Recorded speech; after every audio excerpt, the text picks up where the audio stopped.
Hello everyone and welcome. My name is Silent Snake 76, but you can call me Snake, and welcome to this Hex Bash tournament recap for the 26th of August 2017 and a segment I like to call By the Numbers.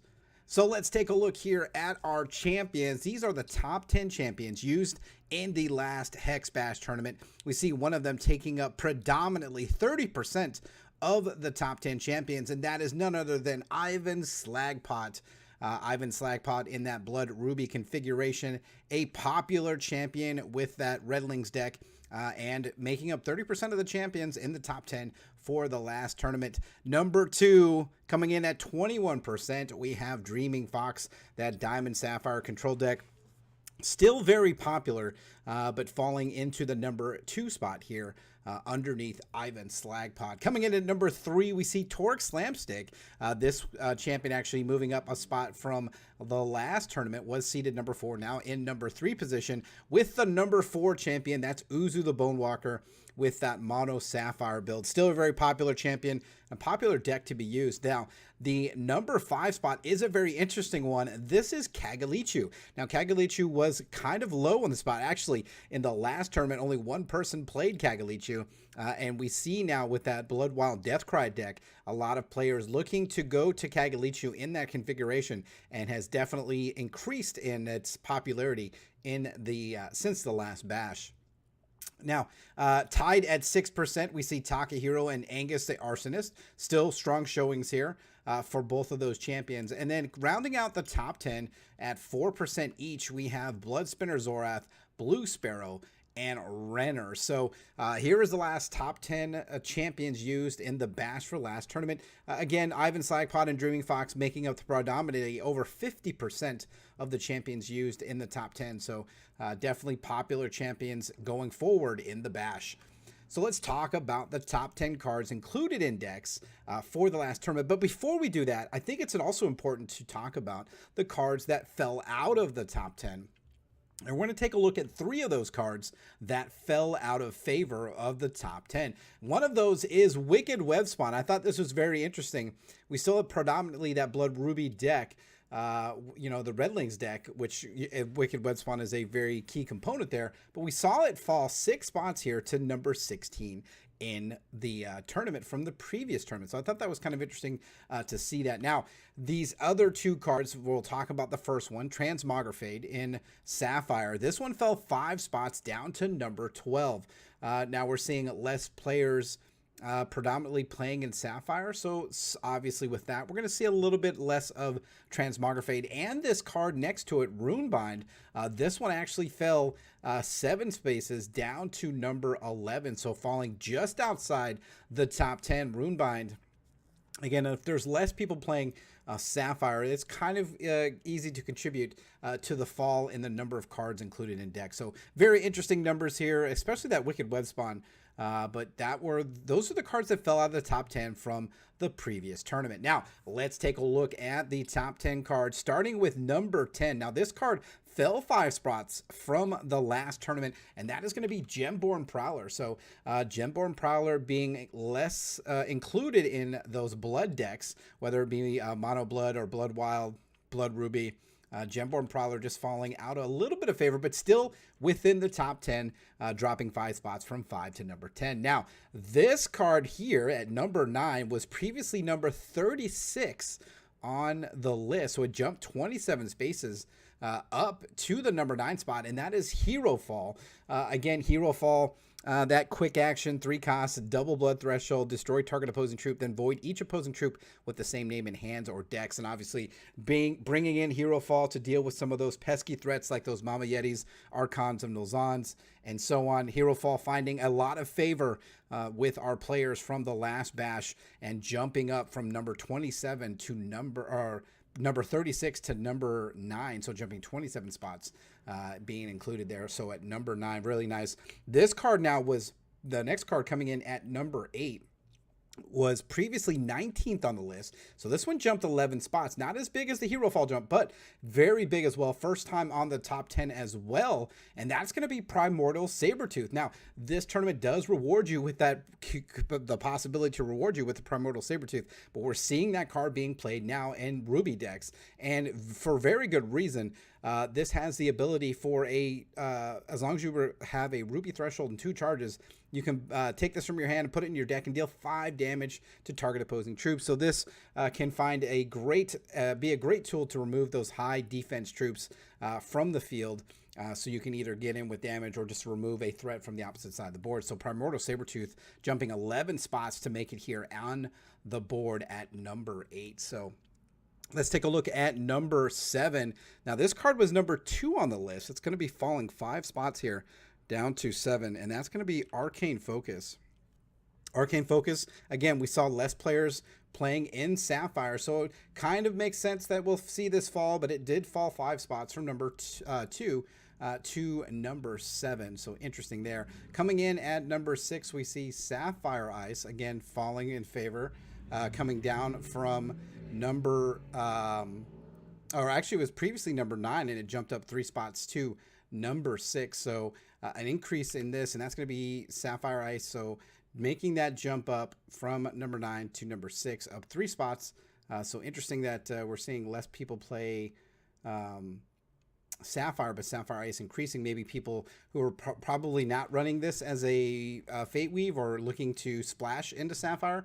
But interesting to see the Fate Weave Shard move up 3 spots to number 6. Now, running here at the middle of the pack at number 5, this is Cremate. This was number 3 on the list, so it fell a couple of spots, and that primarily could be to the Primordial Sabertooth finding its way into more decks, and Cremate may be coming out. But I think it's interesting to note, still in the top 5, was number 3. But hasn't fallen out of favor yet. Let's go and go to number 4. This was previously number 5. It's jumping up a spot here, and that's going to be Underworld Crusader. Again, a very solid card to have in your blood deck, a 3 cost. Most people put speed in this if they're looking to get in some quick damage. The fact that when it dies, you gain some, you draw 2 cards, you also lose 2 health. But we see this jump off the list from number 5 to number 4. Now let's take a look at the number 3 card. As we get into the top 3, this one was number 6 previously, jumps 3 spots to number 3, and this is going to be Emperor's Lackey, a very, very strong card for a blood deck, whether it be Blood Ruby, Blood Wild, Mono Blood. Emperor's Lackey, a strong 2-drop 4/4. It does get -1/-1 at the start of your turn, but all you have to do is sacrifice another troop to be able to revert it, and there's many mechanics where you can combo off of this. So we're seeing the jump here from number 6 to number 3. As we get in here to number 2, this was number 8 on the list. It's going to jump 6 spots to number 2, and that's going to be Necropolis Coins. Again, this resource, very, very great. You'll be able to you can play it for a slow shard, gain a threshold, or you can use it for 2 and force your opponent to lose 2 health and then draw a card. So Necropolis Coin finding some love with our players, jumping 6 spots from number 8 to number 2. And our number 1 card should not be a surprise to anyone, and that is going to be Lasgar's Vengeance. Top card included in all decks since the bash has started. We've been into 3 bashes already. Just for some historical value, Bash number 1 started with 173 Vengeances included in all decks within the bash. Went down to 167 for Bash number 2, and our last bash on the 26th, we saw 149. So we're still seeing people play Lasgar's Vengeance. The numbers are decreasing here ever so slightly from each of the tournaments, but still the number 1 card. And obviously, as most players know, that card is now added to the watch list, and it'll be interesting to see how Hex goes forward, whether this card will stay on the watch list, come off, or ultimately, will Lasgar's Vengeance be banned? Well, only time will tell, and we'll see here in the next few bashes as tournaments go on. So let's talk about our top 8 standings after the switch portions for last week's tournament. Coming in at number 1, we've got Bob and Cheese, went undefeated 7-0 to take that number 1 spot. We've got Shinshar at number 2, IceCon at number 3, Curtis K at number 4, Havoc coming in at number 5, Insidium at 6, Aaron at number 7, and Garant rounding out your top 8 players from the switch portion from last week's tournament. Now, these 8 players will be paired up. Let's take a look at the bracket here going into the quarterfinals. Bob and Cheese here going up against Garant. We have Havoc going up against Curtis. We have Insidium versus Icecon and Aaron DeForge versus Shinshire. All of these players looking to advance to be into the semifinals for a chance to be in the money. Let's take a look at our first match here in the quarterfinals. We've got Garant playing Angus the Arsonist versus Bob and Cheese as Torque Slamsticks. Let's go ahead and go down to the board and get into game 1 action. After that hit, Bob and Cheese down to 14. Baby Yeti is going to ready. We see a Frothfang Cackler off the top. Here comes the swing. Bob and Cheese, though, going to be met with a fireball. So that Frothfang Cackler, not made for this world, but Garant's going to take this hit, go down to 5, and definitely in range of lethal here. We see Garant here find a Ruby Shard off the top. Going to go ahead and swing with that Frothfang Cackler, trying to get those Lasgars powered down in cost as much as possible. Bob and Cheese down to 12, takes a Lasgar hit, goes to 8, and loses the Yeti, but that's going to do it. Garant doesn't know what's coming. Fireball's going to take him down to 2, and at the start of Bob and Cheese, he finds a Ruby Shard. Here comes Matriarch, going to be powered up with that Ruby Shard as a 4-4, and that will do it. We'll see Bob and Cheese take game 1 over Garant's.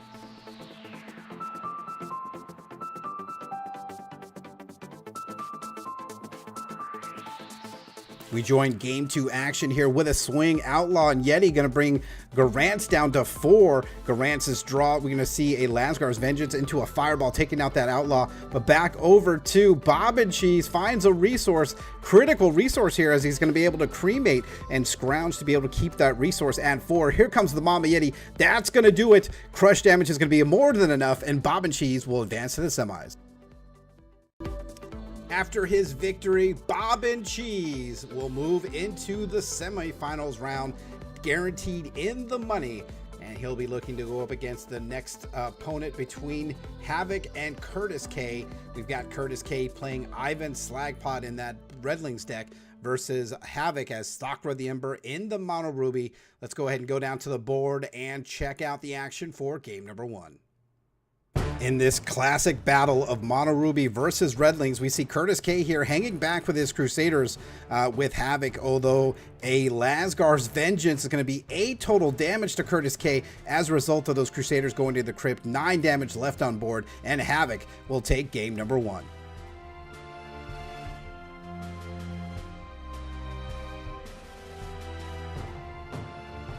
Here we see an activation of Sabretooth going to take out Matriarch. We did talk a little bit about how Sabretooth is finding its way in more of the Hex Bash decks. Matriarch into Ruby Shard. This is going to be 4 damage. Curtis is going to go to 1, and Curtis is going to say no mas. Havoc will take down Curtis K 2-0. After his victory, Havoc will advance to the semis to face off against Bob and Cheese. Havoc now in the money. Insidium and Icecon are next. One of these players will advance, one of them will not. We have Insidium playing Torque Slamstick in that Mono Ruby versus Icecon playing Takahiro. Let's head on down and check out game 1 action. We join game 1 action here. Commander Prompt blocking at that Scarlet Swordsman. Turn passes back over to Icecon, finds a Blood Shard. Will play that out.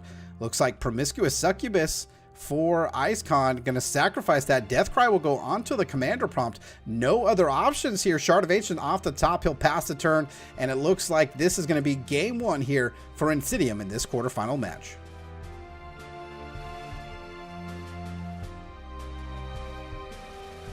We join game 2 action with Lasgar's Vengeance, removing all of Icecon's troop, taking him down to 5 health. He finds a resource off the top. Not much he can do here against the onslaught from Insidium. Forced to pass the turn, does have Hero Fall available. Has an out, but doesn't know that Insidium has the answer in hand. Here comes the full swing. We're going to see that Hero Fall take out that Bolt Spasm, but 4 damage inbound. This is going to take Icecon down to 1. Doesn't know that Insidium has it in hand. Here we go. Fireball is going to do it, and Insidium will take down Icecon 2-0. And after his victory here, Insidium will advance to the semis. 3 players advancing, 1 remaining, and that's going to be between Aaron DeForge playing Dreaming Fox versus Shinshire and Ivan Slagpot. Let's head down to the board, check out game 1 action between these 2 players.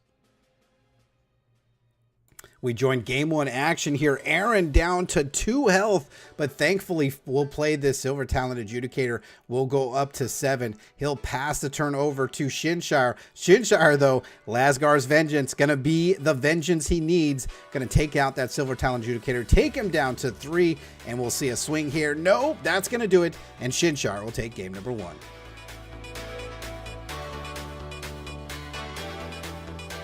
We join game 2 action. Shinshire with nothing but shards in his hand. Guidance for Aaron. He'll be able to Fate Weave. Finds Transmogrifate off the top. Here comes Silver Talent Adjudicator number 2. Swing. Nope, that's going to do it. And Aaron will force a game number 3.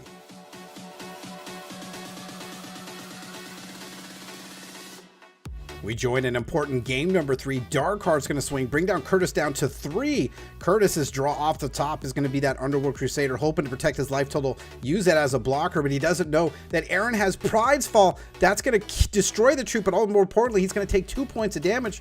Finds a resource and a Necropolis coin off the top. Aaron going to go ahead and play that Lanu Pause. Here comes the swing. Coin trying to find an answer. Nope, that's not going to be enough, and Aaron will take down Shinshire 2-1. After 3 games, Aaron will come out victorious over Shinshire. We have our semifinalists here. All 4 players are in the money. Now we're going to see who's going to make it into the finals. And here is a matchup. Bob and Cheese Mono Ruby as Torque Slamstick versus Havoc and his Mono Ruby playing Thakra the Ember. Let's go ahead and get down to the field. Check out game 1 action. Game 1 of the semis, Havoc versus Bob and Cheese. We see Runic Avalanche going to draw 3 cards, finds double Lasgars. That's going to create a 16/16 elemental, but that's not going to be enough. We're going to see Burn to the Ground, Burn Havoc, and Bob and Cheese will take game 1.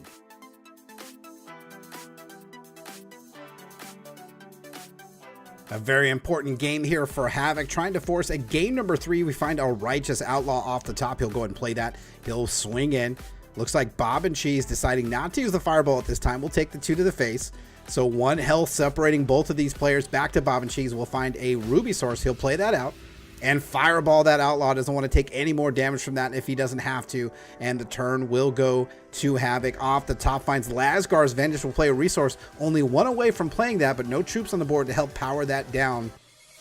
Back over to Bob and Cheese, finds a Mama Yeti off the top. This is 5 damage. Havoc can't take, but is going to take it to the face anyway. Goes to 4, dangerously low. Havoc trying to find an answer, and he finds a Ruby Shard. He's just going to go ahead and play out that Lasgar's, let him know he had it in hand, but unfortunately it's not going to be enough. Bob and Cheese starts the turn, will draw a Boltwing Phoenix. He's going to go ahead and play that out. More than enough resources to do that, and Fireball. More than lethal though, and Bob and Cheese will take down Havoc 2-0. Bob and Cheese continuing his dominance, undefeated going here from the Swiss into the finals. And we're going to find out who he's going to be up against between this next match of Insidium playing Torque Slamstick versus Aaron DeForge as Dreaming Fox. Let's go ahead and get into the board. Game 1 action between these 2 players. Game 1 action between these 2 players in the semis. Double Dark Heart hit will take Insidium down to 4. We see a Matriarch off the top, but Weave into nothing from Aaron's going to say no thank you. He'll be able to Fate Weave off of that, and that's going to do it. Aaron will take game number 1.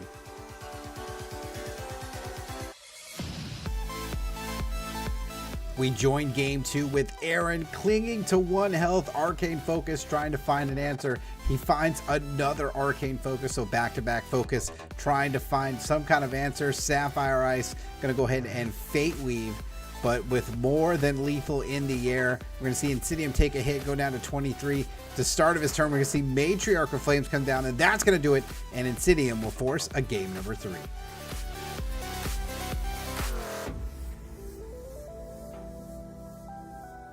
A familiar position here for Aaron. It was in a game 3 in the quarterfinals. Now in a game 3 here in the semis, but in a really good spot. Lethal on board with these double Dark Hearts, and he'll take down Insidium 2-1.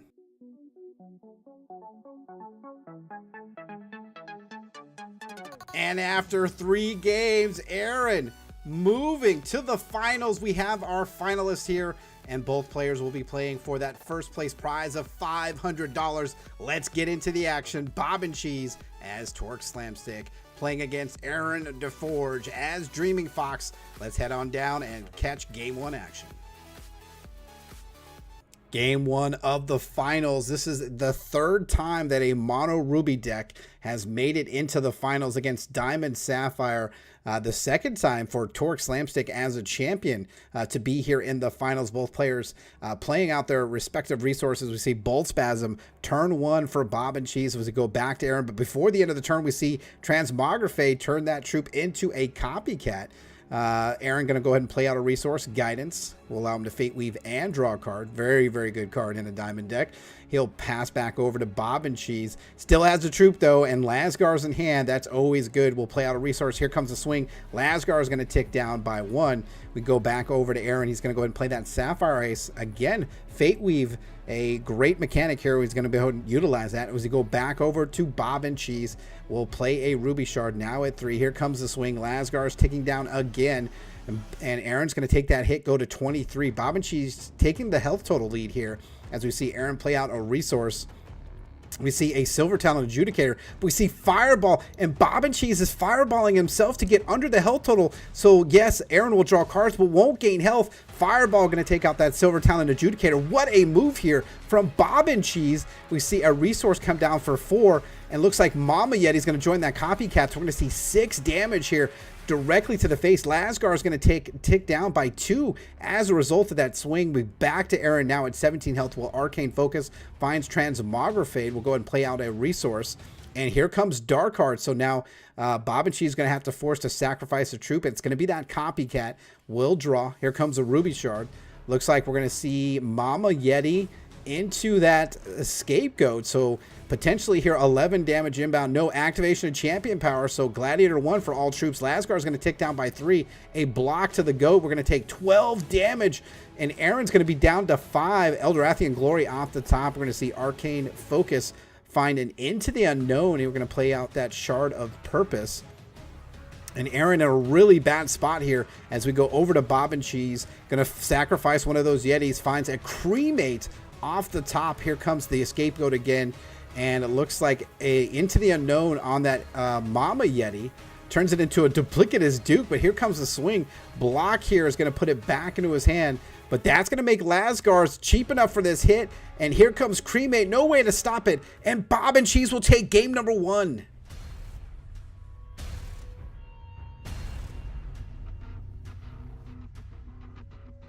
Game 2, Aaron looking to force a game number 3. Needs a win here in order to do that. Both players playing out their respective resources.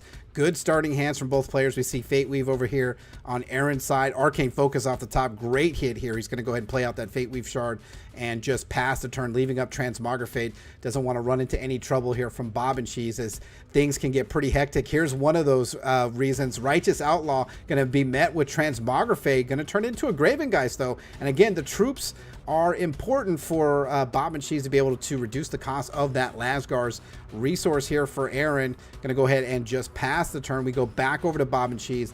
Lasgar's in hand is always good. We're going to see Gravengeist be met with that Boltwing Phoenix. Here comes the swing. This is going to be 3 damage. Lasgar's will tick down to 2. Back over to Aaron. Finds Arcane Focus off the top. We'll play a resource out. Looks like Silver Talon Adjudicator. This one's going to go. He's going to gain some health, draw some cards. So now at 27, took the lead in health. Back over to Bob and Cheese. Here comes a Matriarch of Flames. No open resources here for Aaron. Ruby Shard's going to power that up to a 4/4.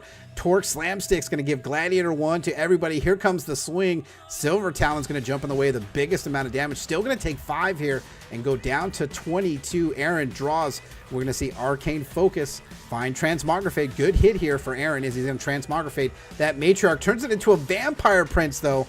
That is going to be interesting. We'll play out a resource. Has 2 open for that prize fall. Turn passes back over to Bob and Cheese. We'll play a resource out now at 5. We see the swing. Lasgar is going to tick down by 3. Damage is going to be assessed. Aaron down to 17. Loses that Fate Weave guidance off the top as a result of the Prince. Here comes Eldorathian's Glory though. Going to wipe the board for Bob and Cheese. So good play here from Aaron to remove those threat as we go back over to Bob and Cheese. Here comes a Righteous Outlaw into a second Righteous Outlaw into a Shard. Looks like we might see Frothfang Cackler. We do, so that'll come down. Doesn't know here. We get Totem Trap on the other side. Lasgar is going to tick down by 2. Here comes the block. Activation is going to be done, but ooh, that Totem Trap going to take out that troop, and he's going to lose both Righteous Outlaws. Lasgar's Vengeance, though, is going to take care of that Glory as we go back over to Aaron. Finds the Silver Talon Adjudicator off the top. Going to go ahead and use his champion ability to create an Oracle Song. Silver Talon Adjudicator going to bring him up to 18 health. He'll pass the turn. We see Frothfang Cackler number 2, so 2 Frothfang Cacklers for Bob and Cheese. They'll swing in. Looks like Silver Talon's going to step in front of 1. He'll take 2. Down to 16 health. Aaron will draw, finds a Guidance. Here's going to Oracle Song, finds Clash of Steel and a Sapphire Ice. Going to go ahead and Guidance, Fate Weave, and draw a card. Finds Arcane Focus. Good hit here. We'll be able to look at the top 2 cards, pick one. It's a Transmogrifade. He's going to go ahead and Fate Weave with that resource. And Aaron's just going to pass the turn. 10 health separating both players. Ruby Shard off the top. Here comes the swing. Aaron now at 14 as we go to him. Finds a Dark Heart off the top. We'll play out a resource. Here comes a Dark Heart, which means that's going to do it. And Aaron is going to force a game number 3. Aaron should not be a stranger to this situation in a game 3 in the quarterfinals, the semifinals, and now here in the finals, trying to desperately win to take down first place. Baby Yeti swinging in. Lasgar's in hand ×2 will tick down to 7 as we go back over to Bob and Cheese. Finds a Boltwing Phoenix off the top. He'll go ahead and play a resource out. And we'll see that Righteous Outlaw. So 3 damage inbound to Aaron. Not much he can do here with no open resources. We'll take that hit. Goes to 21. Bob and Cheese will take the lead in health. We'll see a slow resource here being played by Aaron. We'll see Runebind take out that Righteous Outlaw. So it will be gone and away until we can find a resource for Bob and Cheese. Here comes Baby Yeti swinging in. Lasgar's continually being ticked down here with those assault from the Baby Yeti, and of course that Righteous Outlaw on that 1 turn. We'll see a Thunderfilled Seer for Aaron. He'll pass the turn. Bob and Cheese finding a resource. Here comes Righteous Outlaw back onto the field. He'll play that resource. Looks like it's going to be Boltwing Phoenix time. That will come down as well. Here comes the swing. No, before that, Runebind is going to put the Phoenix inside. We'll see a swing for 1. Thunderfilled Seer is going to block, preserving Aaron's health total. As we go back over to him, he'll play out a resource. And it looks like a Silver Talon Adjudicator. So going to be drawing some cards, gaining 5 health. Really good for him here against this aggro mono Ruby deck. Lasgar's Vengeance, though, going to take out that Silver Talon Adjudicator. Here comes the swing. Aaron down to 19 as we go back over to him. Arcane Focus. Looks like that was prophesized from that Thunderfilled Seer. We'll play out a resource now at 4. Here comes Guidance. Going to be able to Fate Weave, draw a card. Guidance ×2, so double Guidance for Aaron, trying to find as many answers in hand as possible as he goes back over to Bob and Cheese. Going to create a Valor. Here comes a resource. That means Boltwing Phoenix will come down along with a Matriarch now. With that resource will now be a 4/4. And looks like Valor going to be going on to the Boltwing Phoenix, trying to spread out some threats. Here comes Activation Champion Power. Gladiator 1 for all of Bob and Cheese's troop. We see Runebind, though, going to take that Matriarch of Flames out of the mix. Here comes the swing. And Totem Trap is going to take care of that Outlaw. So 4 damage going to be assessed here to Aaron. He's at 15. Turn passes back to him. We'll Arcane Focus. We'll Fate Weave here with a Sapphire Ice. Still has 4 cards in hand. We're going to see Lanupaz going to go into the deck, which means the next action, troop, and resource will be prophesized with. When you play this, draw a card. Here comes a Mama Yeti, though. 8 damage in. Lasgar is going to tick down again. Free Lasgars here. Gotta feel good. Now at 7. Clash of Steel, which means Bob and Cheese is going to have to choose a card. Looks like it's going to be that Yeti. Oracle Song for Aaron. We're going to see him use that. Still has Runebind available. We'll draw a couple cards, Silver Talon Adjudicator being one of them, as we go back to Bob and Cheese. Finds an Scapegoat. Here comes the Phoenix into the Scapegoat. Lasgar's is free, so even with this Runebind, more than enough damage here to do it with that Lasgar's Vengeance. Here comes the swing for 3. Aaron's going to go to 4, and here comes Lasgar's Vengeance, and that'll do it. Bob and Cheese will take down this tournament by defeating Aaron 2-1. And that's gonna do it. Bob and Cheese undefeated through the Swiss and the top 8 to be your next Hex Bash champion. Congratulations to him. He will take home the first place prize of $500. And congratulations to all our competitors today. But again, congratulations to Bob and Cheese on that victory. So if you want to compete in the next Hex Bash tournament, don't forget to join the action on the 2nd of September at 8 a.m. Pacific for the next Hex Bash tournament. Remember, it is standard construction. You just need to build your deck. Bring it every Saturday. Again, the Hex Bash is a weekly $1,000 cash constructed tournament. We hope to see you again down at the next bash. Hope you guys enjoyed this video.